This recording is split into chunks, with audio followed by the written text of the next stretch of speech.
Salut tout le monde, si vous demandez à quoi vous attendre de l'iPhone 14, vous êtes au bon endroit. Sans plus tarder, let's go! Dans moins de 6 mois, Apple annoncera la prochaine série d'iPhone 14. Avec les rumeurs qui commencent à se réchauffer, certaines fonctionnalités sont à peu près confirmées que nous couvrirons dans cette vidéo afin que vous ayez une idée de ce qu'il faut attendre du prochain iPhone 14. En premier, il n'y aura plus de mini version. Cela fait un moment que nous avons entendu dire que les ventes d'iPhone mini déçoivent Apple. Maintenant, certains sources ont confirmé que nous ne verrions pas de version mini avec l'iPhone 14. À sa place, sera un modèle d'entrée plus grand, de sorte que la gamme à venir se composera de versions 6,1 pouces, 6,7 pouces, tandis que les modèles Pro peuvent être légèrement plus grands pour accueillir le nouveau Hole Punch Plus Build Design, qui est simplement le trou conceptuel de poinçon plus pilule, qui remplacera l'encoche qui existe depuis 2017 pour maximiser l'espace de l'écran et permettre une lunette uniforme autour du périmètre. Donc si vous recherchez un téléphone plus petit, vous devrez opter pour le nouvel iPhone SE 3 et son design emblématique. L'iPhone 14 aura un nouveau design perforation plus pilule. Ce sera la première fois qu'Apple passera du look de l'iPhone X à une nouvelle approche. Cela dit, ce nouveau design sera exclusif au modèle Pro,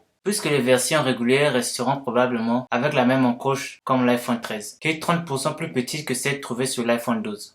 En second, nous trouverons le A15 Bionic pour l'iPhone 14, le A16 Bionic vers l'iPhone 14 Pro. Certaines sources et l'analyste Ming-Chi Kuo, j'espère que je le prononce bien, ont déclaré qu'Apple pourrait rompre avec la tradition cette année, en lançant certains modèles d'iPhone 14 avec la même puce A15 que l'iPhone 13. La puce A15 alimentera l'iPhone 14 de 6,1 pouces et l'iPhone 14 Max de 6,7 pouces, bien que la RAM passera de 4 Go à 6 Go.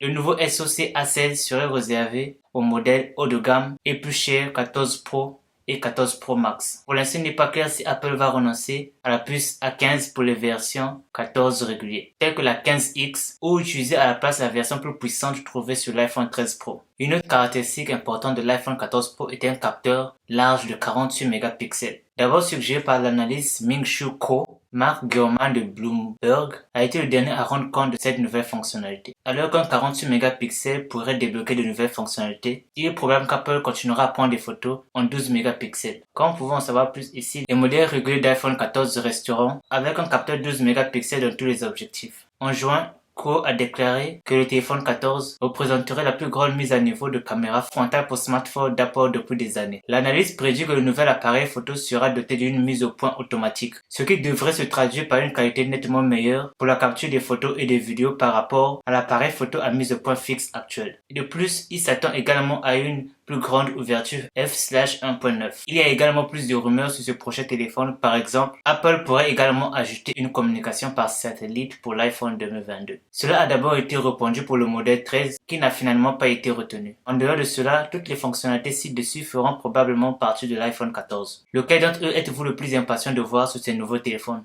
Dites-le moi en commentaire et je répondrai à tout le monde. C'est Zam avec Revue Tech ID. Merci d'avoir regardé jusqu'à la fin. On se voit dans la prochaine vidéo. Peace.